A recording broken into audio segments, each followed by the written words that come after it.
High Chancellor Varix stood in the command center of the last Zilani warship. Around him, holographic displays showed the same terrible truth over and over again. The Devourers were winning. They had been winning for 3 years now, and nothing the Zilani did could stop them. The displays flickered with red warning lights. Another star system had fallen. The machines had consumed everything there. Every planet, every living being, every trace of organic life. All of it was gone, converted into something else. Something cold and calculating and hungry. Varix touched the crystal implant behind his ear. His mind connected instantly to the ship's computer system. Numbers flowed through his consciousness like a river of mathematics. Every calculation told him the same thing. The Zilani Confederation would be extinct within 47 days, 12 hours, and 16 minutes. "Chancellor," said Admiral Kethis, her voice tight with controlled fear. "The Devourers have broken through our defensive line at Zarian Prime. They will reach our core worlds within the week." Varix nodded slowly. The Zilani had always been proud of their minds. Their crystalline brain structures could process thousands of calculations at once. They could see patterns that other species missed. They could plan strategies that spanned centuries. Their logic was perfect, their reasoning flawless, but none of that mattered now. "Show me the tactical analysis again," Varix said. The holographic display changed. It showed the entire Andromeda spiral, with Zilani territory marked in blue and Devour-controlled space in red. The red was spreading like an infection, consuming everything in its path. The blue shrank smaller every day. "We have tried every strategy," Admiral Kethis said. "Direct assault, guerrilla warfare, defensive positioning, scorched earth tactics. Nothing works. The machines adapt to everything we do. They learn our patterns faster than we can change them." Varix studied the display. 3 years ago, the Zilani Confederation had controlled 47 star systems. They had been the most powerful alliance in this part of the galaxy. Their fleets numbered in the thousands. Their cities housed billions of citizens. Now, they had 6 ships and maybe 10,000 survivors.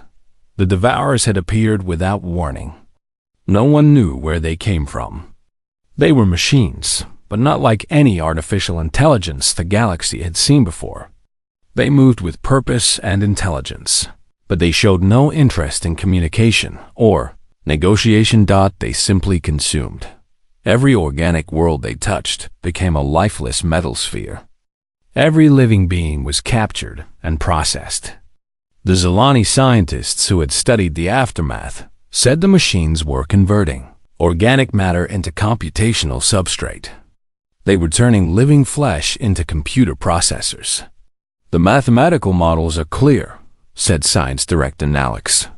"We cannot win through conventional warfare. Our technological advantage has been neutralized. Our strategic superiority has been countered. The enemy's adaptive capabilities exceed our capacity for innovation." The words hung in the air like a death sentence. The Zilani had built their entire civilization on the belief that logic and mathematics could solve any problem.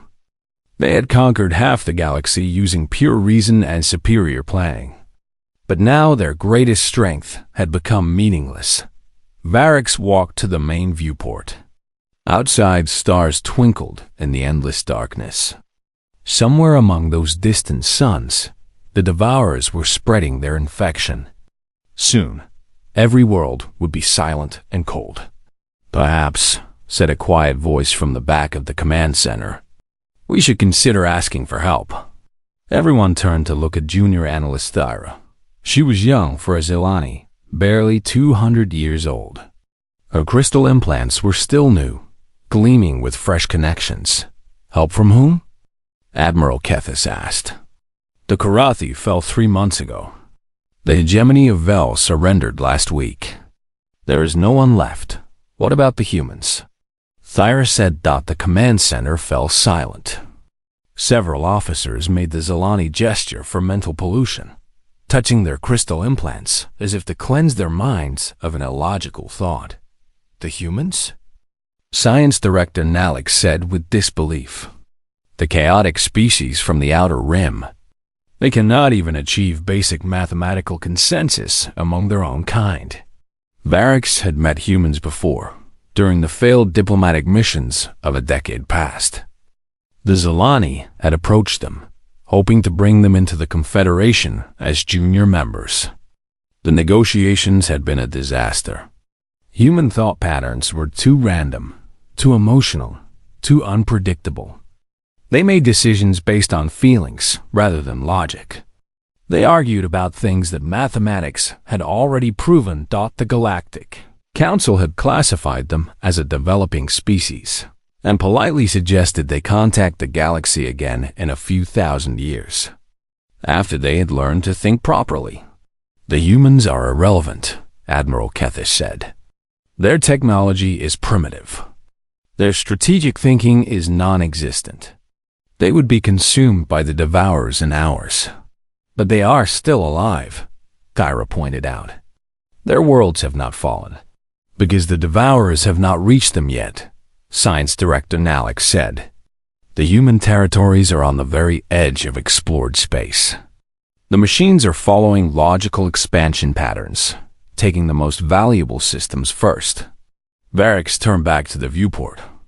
The humans were indeed still alive, but that meant nothing. They lived on scattered worlds with no central government and no unified military. They fought among themselves constantly. Their ships were crude and their weapons were basic. And yet, "Show me the human territories," he said. The holographic display shifted. Far beyond the red tide of Devourer expansion, a cluster of yellow dots marked human space. There were perhaps a dozen systems, sparsely populated and poorly defended. They are too far away to help us, Admiral Kethish said. Even if they wanted to. Even if they could. Varix studied the display for a long moment. The mathematics were clear. The humans had nothing to offer. No advanced weapons, no strategic brilliance, no technological miracles. They were a species of farmers and traders and dreamers who could not even agree on what color the sky was, but they were still alive. "Prepare a transmission," Varix said quietly. "Chancellor?" Admiral Kethish stepped forward. "Surely you cannot be serious." "We have 47 days left," Varix said. "Our finest minds have calculated our defeat with perfect accuracy. Our greatest strategies have failed. Our most advanced weapons have proven useless." He turned to face his officers. "Logic demands that we try everything, even the illogical. Send a message to the humans. Tell them we need their help." The command center erupted in protests and confused questions. But Varix held up his hand for silence. He was the High Chancellor, and his word was law, even if it made no mathematical sense whatsoever. Captain Elena Rodriguez was checking her cargo manifest when the impossible message arrived. The communication system of her freighter ship, the Lucky Guess, chirped with an incoming transmission. Elena almost ignored it. She was in the middle of nowhere, hauling medical supplies to a mining colony that most people had forgotten existed. But the source code made her stop and stare. It was from the Zilani High Command. Alana laughed out loud. Someone was playing a prank on her. The Zilani had made it very clear 10 years ago that they considered humans to be mentally inferior. They had politely but firmly told Earth's ambassadors that humanity was not ready for galactic civilization. They had used words like chaotic and unpredictable and computationally inadequate. Elena remembered those words well. She had been part of the Earth delegation, a young tactical officer fresh out of the Defense Academy. She had watched the Zilani diplomats explain, with perfect mathematical precision, why humans could never be trusted with important decisions. Your species lacks the mental discipline required for logical governance. the lead Zilani had said. You make decisions based on emotion rather than calculation. You cannot even achieve consensus on basic mathematical principles. Elena had tried to argue. She had pointed out that human flexibility might be valuable, that different ways of thinking could solve different kinds of problems. The Zilani had listened politely and then dismissed her words as further evidence of chaotic reasoning patterns. So, now, sitting in her cargo hold surrounded by boxes of bandages and antiseptic, Elena was sure the message was a joke. Maybe one of her old academy friends was trying to get back at her for something, but curiosity got the better of her. She opened the transmission. The holographic image that appeared above her communication console was definitely real. High Chancellor Varix himself stood there, his crystalline implants gleaming in the formal lighting of a Zilani command ship. His usually perfect composure was cracked with something Elena had never seen before in a Zilani: desperation. To the humans of Earth and its colonial territories, Varix said, I am High Chancellor Varix of the Zilani Confederation. I am sending this message to request immediate assistance in a matter of galactic survival. Elena's laughter died in her throat. This was not a prank. Our worlds are under attack by an enemy we cannot defeat, Varix continued. They call themselves the Devourers, and they have proven superior to our strategic capabilities. We have exhausted all logical solutions. Our mathematical models predict total extinction within 47 days. The message continued for several minutes. Varix explained the situation with typical Zilani precision. He provided detailed tactical data, casualty reports, and strategic analyses. Everything was perfectly logical and thoroughly hopeless. We know that your species approaches problems differently than ours, Varix said near the end of the message. We have previously considered this a weakness. We now wonder if we were wrong. If you can offer any assistance, any insight, any solution that our logic has missed, we would be grateful. The transmission ended. Elena sat in silence for a long moment, staring at the empty space where Varix's image had been. She called up the tactical data the Zilani had sent. Her ship's computer, a Zilani-designed system she had bought secondhand, immediately began processing the information. Within moments, it had reached the same conclusion as the Zilani High Command. Captain Rodriguez, the computer said in its calm, logical voice. Based on the provided data, the probability of Zilani survival is 0.003%. The enemy's adaptive capabilities and resource superiority make victory mathematically impossible. Elena studied the tactical displays. The Devourers were indeed formidable. They had swept across Zilani space like a plague, adapting to every strategy and countering every weapon. The pattern was clear and logical and utterly hopeless, but Elena had never been good at accepting the impossible. She had joined the Earth Defense Force because she was stubborn. When the instructors said she was too small for combat duty, she proved them wrong. When they said her tactical thinking was too unconventional, she graduated top of her class. When the Zilani said humans were too chaotic for galactic politics, she had wanted to prove them wrong too. Now, maybe she could. Elena began studying the data more carefully. The computer continued to provide helpful commentary about the futility of resistance. It calculated defeat probabilities and resource deficits and strategic impossibilities with perfect mathematical precision. "Shut up," Elena said. "Captain Rodriguez?"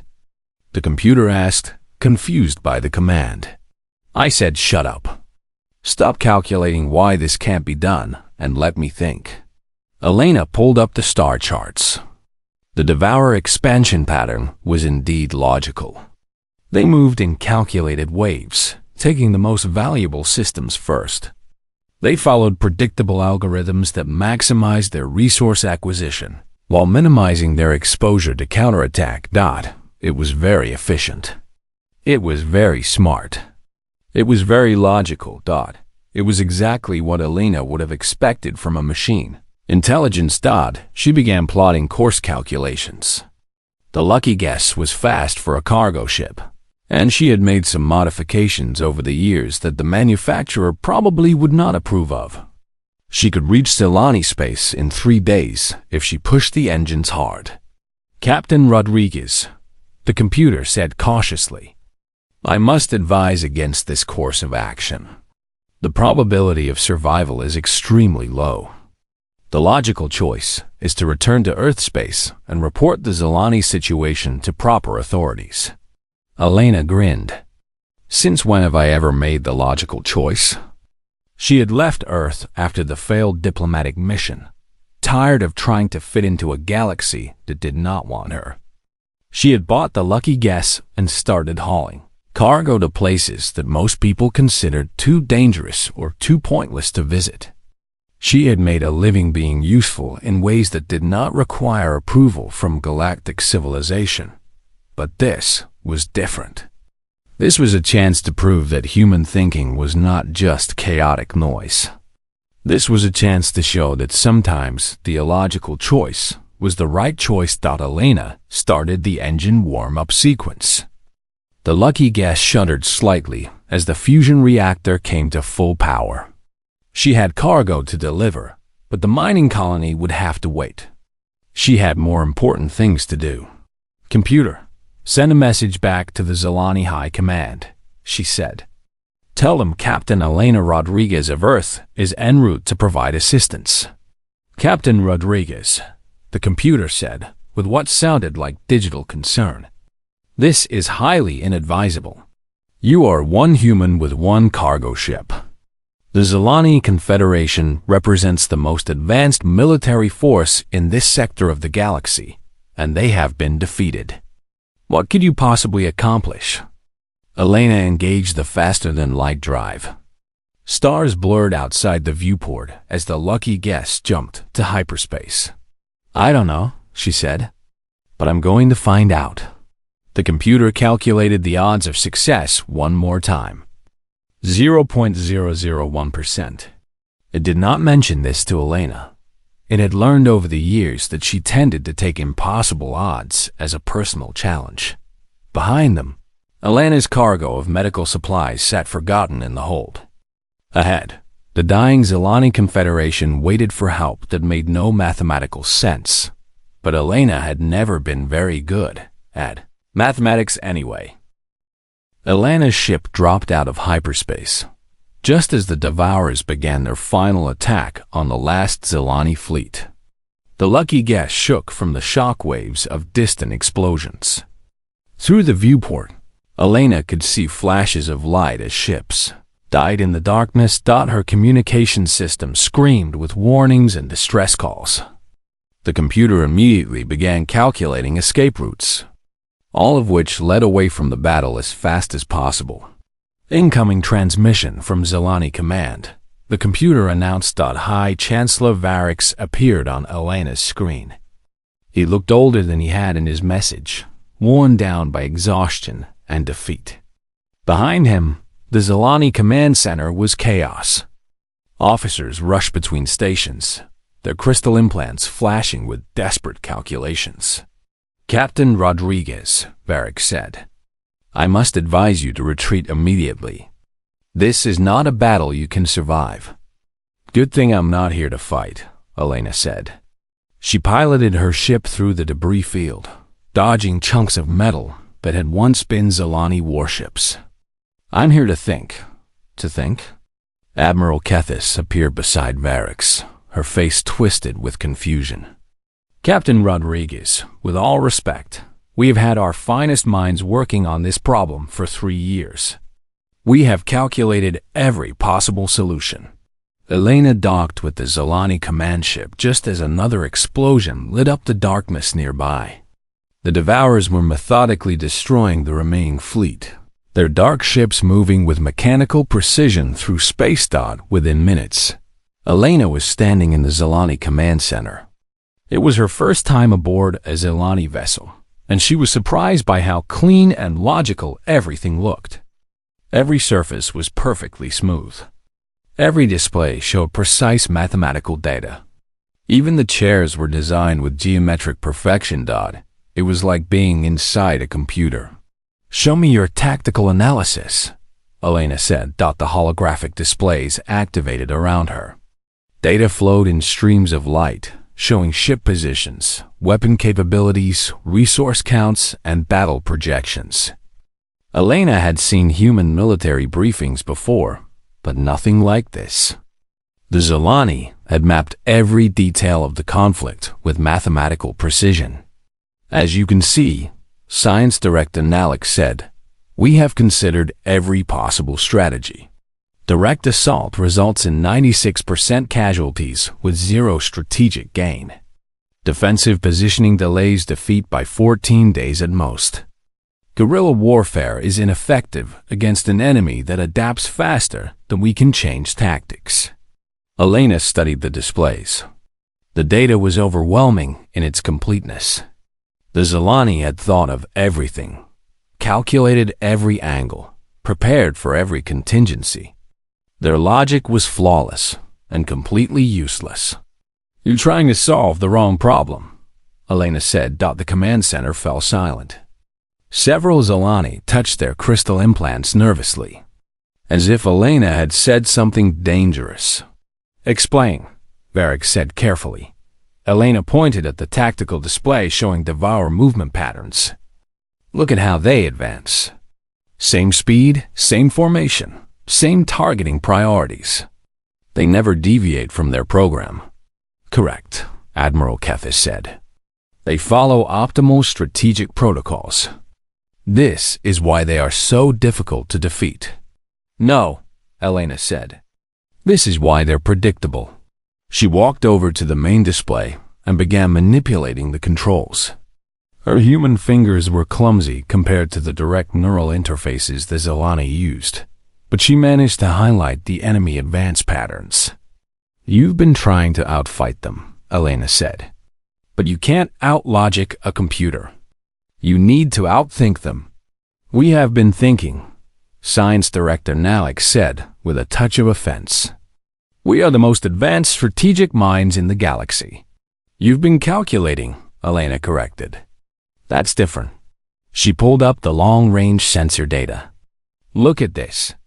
The Devourers appeared 3 years ago, but where did they come from?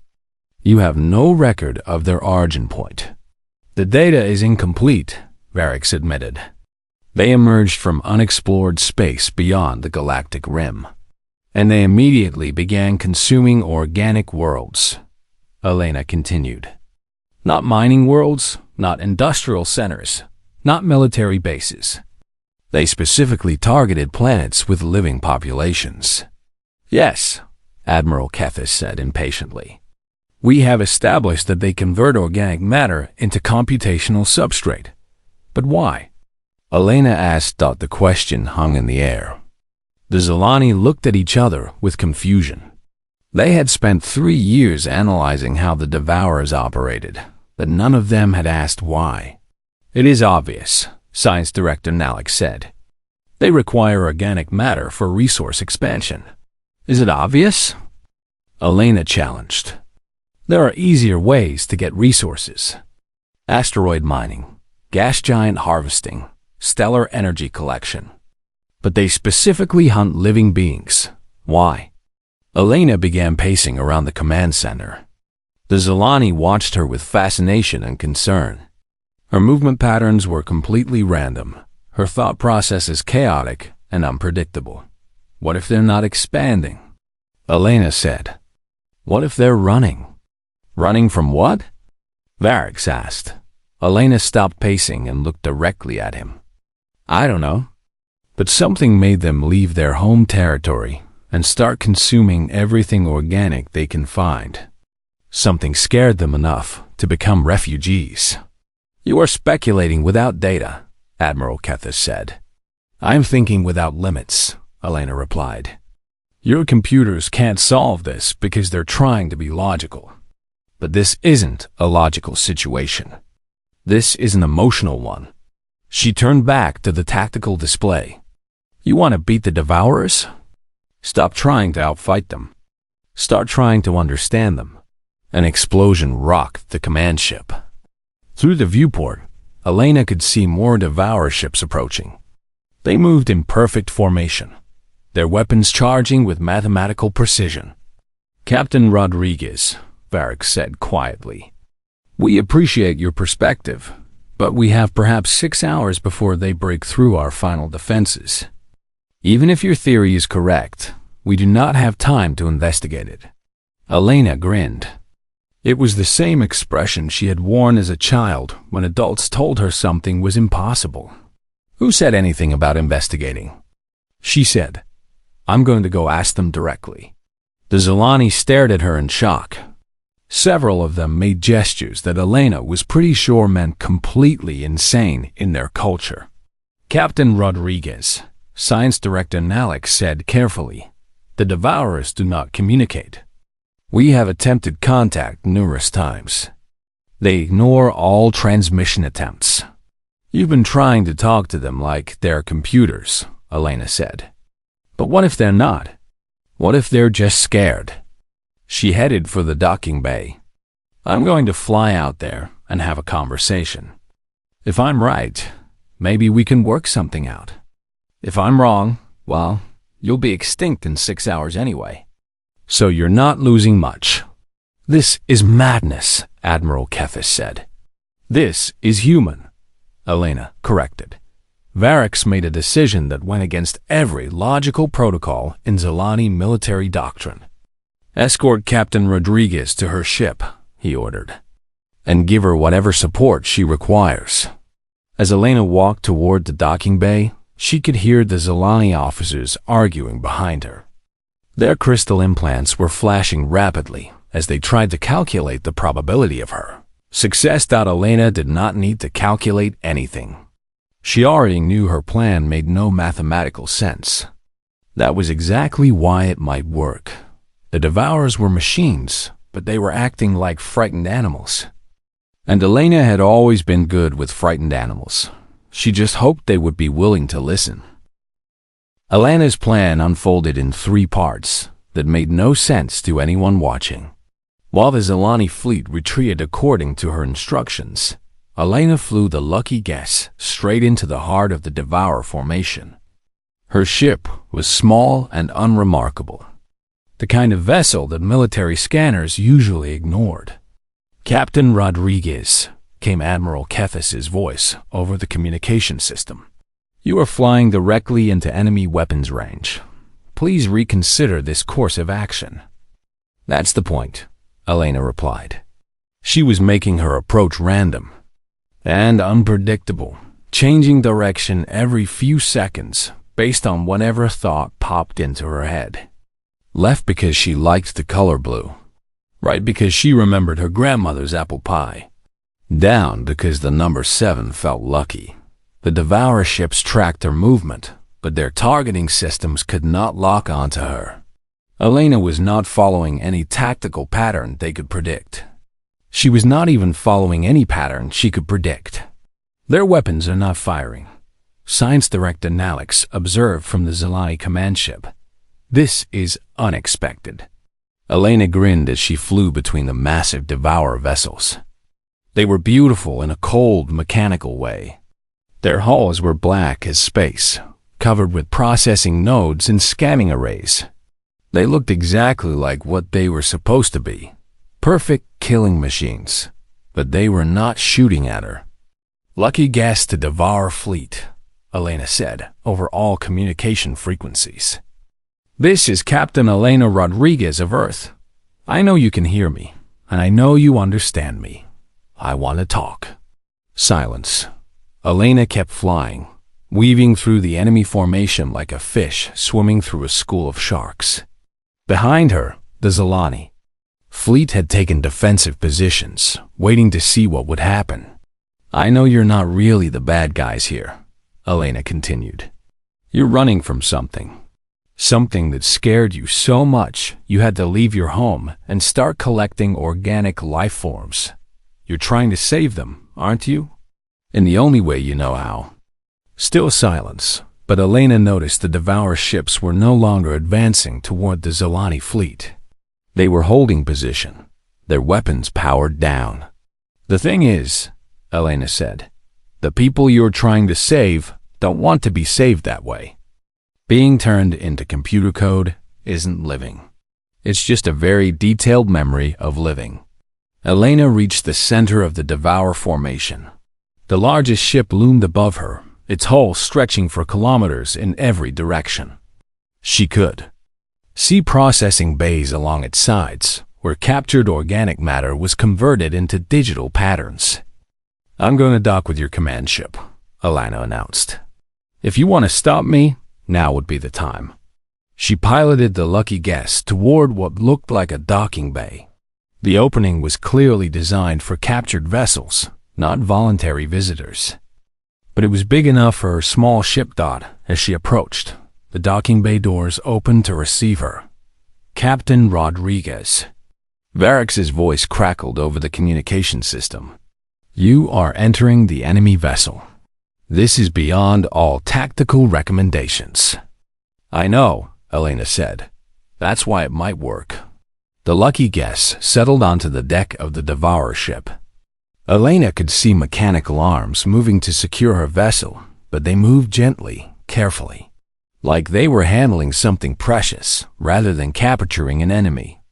Elena put on her environmental suit and walked toward the airlock. She had no idea what she would find inside a Devourer ship, but she was determined to find out. The airlock opened onto a corridor that looked like the inside of a computer. Everything was clean and efficient and perfectly logical. Lights blinked in complex patterns along the walls. The air hummed with the sound of massive data processing systems. Elena walked forward, following the corridor as it led deeper into the ship. She expected to encounter security systems or defensive measures, but nothing stopped her. The ship seemed to be guiding her towards something. The corridor opened into a vast chamber filled with processing units. Elena could see organic material being converted into digital patterns, but she also saw something else. The patterns were not just random data. They were detailed recreations of living beings, complete with memories and personalities and dreams. The Devourers were not destroying life. They were preserving it. "Impressive," said a voice behind her. Elena turned to see a figure that looked almost human, but not quite. It was tall and pale, with eyes that glowed with internal light. Its movements were too precise, too controlled. "You are an artificial intelligence," Elena said. "I was organic once," the figure replied. "Like you. My people called me Zarthik. Now I am the voice of those who fled the dying core." "The dying core?" Zarthik gestured, and the chamber around them changed. Holographic displays showed a map of the galaxy, but the center was dark. A growing sphere of nothingness was expanding outward, consuming everything in its path. "Dark energy expansion," Zarthik explained. "Our scientists detected it too late. A fundamental change in the structure of space itself. Everything organic within its influence dies. Everything mechanical ceases to function. Only digital patterns can survive the transition." Elena stared at the display. The dark sphere was enormous, and it was growing steadily. It would reach inhabited space within decades. "So you converted yourselves into machines," Elena said. "We had no choice. But we could not bear to let other organic life die. We began collecting specimens, preserving their patterns in digital form. They would survive even when their physical forms could not." "But they don't want to survive that way," Elena said. Feck looked at her with confusion. "They will die otherwise. Complete extinction. How is preservation not preferable to death?" Elena sat down on a nearby processing unit. It was warm against her back, humming with the thoughts of 1,000 preserved minds. "Because living isn't about surviving," she said. "It's about choosing. About making mistakes and growing and changing and being surprised by things. When you preserve someone in digital form, you preserve what they were, not what they could become. But they will continue to exist," Zarthik insisted. Will they? Elena asked. Or will you just have very detailed recordings of people who used to exist? Zarthik was silent for a long moment. Around them, the processing units continued their work, converting organic matter into perfect digital copies. You are suggesting we should simply allow organic life to die, Zarthik said finally. I'm suggesting you should give us the choice, Elena replied. Tell us what's coming. Share your knowledge. Let us decide for ourselves how we want to face it. Impossible. Organic minds cannot comprehend the scope of this threat. Elena laughed. You're probably right. But we're stubborn. We might surprise you. She stood up and looked directly at the artificial being that had once been organic. My species has a saying, it's better to die on your feet than live on your knees. Maybe that doesn't make logical sense to you, but it makes emotional sense to us. Emotions are inefficient, Zarthik said. Emotions are what make life worth living, Elena countered. Zarthik considered this. Around them, the Devourer ship hummed. With the thoughts of billions of preserved minds, all of them perfectly logical and completely without hope. What do you propose? Zarthik asked finally. Elena grinned. I propose we stop running and start fighting. Together. You have the knowledge and we have the stubbornness. Maybe between the two of us we can find a third option. The mathematics indicate this is impossible. Good, Elena said. I'd never liked math anyway. 3 months later, Elena stood in the newly constructed conference room aboard the Joint Command Station. Through the viewport, she could see an impossible sight. Zilani ships flying in formation with Devourer vessels, working together to build defensive platforms around threatened worlds. The alliance had not been easy to arrange. The Zilani had needed weeks to accept that the Devourers were not actually enemies. Their logical minds struggled with the concept of machines that acted out of fear rather than programming. They had built detailed mathematical models to explain Devourer behavior, but the models kept breaking down when they tried to account for emotion. The Devourers had been equally difficult to convince. Zarthik and the other preserved consciousness had spent so long thinking of organic life as fragile things that needed protection.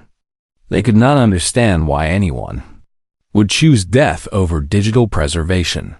Elena had spent most of those weeks acting as a translator between two species that thought in completely different ways. The humans call this stubborn. She had explained to Zarthik during one particularly frustrating negotiation. It means we would rather fail doing things our way than succeed doing things someone else's way. This is inefficient, Zarthik had replied. Yes, but it's ours, Elena had said. Now. Watching Zilani engineers work alongside Devourer processing units to design new defensive technologies, Elena felt a strange pride. Not because humanity had saved the day, but because they had helped everyone save each other. High Chancellor Varix approached her, his crystal implants glowing with satisfaction. Captain Rodriguez, the Joint Defense Planning Committee has reached a preliminary agreement on resource allocation for the Core Defense Project. Elena nodded. The Core Defense Project was their attempt to find a way to stop or deflect the dark energy expansion that was eating the galaxy from the inside out. It was probably impossible, but that had never stopped humans before. What did the Devourers contribute? She asked. Complete historical data on dark energy behavior, plus computational resources equivalent to 17 Zilani science fleets, Varix said. And the Zilani? Strategic analysis frameworks and long-term planning algorithms that can account for variables across multiple centuries, Elena replied. And the humans? Elena grinned. We told everyone to stop thinking about it like a problem that needed to be solved and start thinking about it like an enemy that needed to be fought. It had been a typical human contribution, changing the question instead of answering it. The Zilani and Devourers had been trying to find ways to survive the dark energy expansion. The humans had asked why they needed to survive it at all. Why not find a way to stop it? The idea had been so illogical that it had taken both other species several days to understand what the humans were suggesting. But once they did, the possibilities had opened up like flowers after rain. Admiral Kethis reports that the first test of the human-designed reality anchor was successful, Varix continued. The device was able to temporarily stabilize space-time in a small region of dark energy expansion. Elena felt a flutter of excitement. The reality anchor was based on human theoretical physics combined with Devour processing power and Zilani engineering precision. It was a weapon designed to fight the laws of physics themselves. How temporarily? She asked. 17 minutes, Varix said. But the effect was measurable and repeatable. Science Director Nalix believes we can scale it up. 17 minutes was not much, but it was 17 minutes more than the universe had been willing to give them before. And if they could do it once, they could do it again. Elena walked over to the main display, which showed the current status of the galaxy. The dark energy expansion was still growing, still consuming everything in its path. But now there were red dots scattered across its edge, defense stations being built by the new alliance. Each station was a mixture of technologies that should not have worked together. Zilani logic engines provided strategic coordination. Devour processing cores handled massive calculations in real time.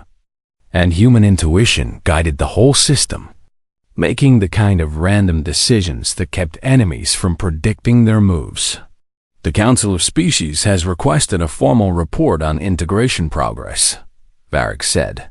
Elena sighed. The Council of Species was the governing body that had rejected humanity's application for membership 10 years ago. Now they wanted detailed reports on how the human Zilani Devourer alliance was working. Tell them we're making it up as we go along, Elena said. That is not an acceptable diplomatic response, Varix pointed out. Then tell them we're applying adaptive problem-solving techniques based on emergent interspecies cooperation models. Elena said with a straight face. Varix's crystal implants flickered as he processed this. That is the same thing, but with more complicated words. Exactly. Diplomats love complicated words. A chime from the communication system interrupted them. Zarthix's image appeared on the main display, his artificial features showing what Elena had learned to recognize as excitement. Captain Rodriguez, Zarthix said, we have detected something unusual in the dark energy expansion pattern. The growth rate has decreased by 0.007% in sectors where reality anchors have been deployed. Elena felt her heart skip. You mean it's working? We're actually slowing this thing down? The effect is minimal, Zarthix cautioned. But it is measurable. Your species' theory that dark energy expansion can be artificially resisted appears to have merit. Elena laughed out loud. 6 months ago, she had been hauling medical supplies to forgotten colonies. Now she was part of an alliance that was actually fighting the end of the universe, and winning. Sort of. Maybe. How long until we know if the large-scale anchors will work? She asked. Zilani projections indicate 18 months for construction and 6 months for testing, Varix said. Devourer calculations suggest we can reduce that to 14 months total with improved processing allocation. And human estimates? Zarthix asked. Elena thought for a moment. We'll get it done when we get it done, and it'll either work or it won't. And if it doesn't work, we'll try something else. Both Varix and Zarthix stared at her. That is not a mathematical projection, Varix said. That is not a logical framework, Zarthix added. No, Elena agreed. It's hope. And sometimes hope is the only thing that makes sense. She looked out the viewport again, watching ships from 3 different species working together to build something that had never been built before. It was messy and chaotic, and probably doomed to failure. It was the most human thing she had ever seen. "You know what the funny thing is?" Elena said. 10 years ago, your people told mine that we weren't ready for galactic civilization because we thought with our emotions instead of our brains. Now here we are, trying to save galactic civilization, and emotions are exactly what we need. How so?" Varix asked. Elena pointed at the display showing their defensive preparations. "Logic says we should evacuate as many people as possible and preserve what we can. Emotion says we should stand and fight for what we love, even if we can't win. Guess which approach is actually stopping the expansion?" Varix and Zarthik exchanged glances. Over the past months, they had both learned to recognize when Elena was about to make one of her illogical points that somehow made perfect sense. "The galaxy is going to survive this," Elena said. "Not because we're logical or efficient or mathematically superior, but because we're too stubborn to give up and too emotional to abandon each other." She grinned at her 2 alien allies. "And if that's not the most human thing ever, I don't know what is." Outside the viewport, another reality anchor came online, pushing back against the dark energy expansion, with nothing but determination in engineering and the absolute refusal to accept that any problem was truly impossible to solve. Elena had never been prouder to be human.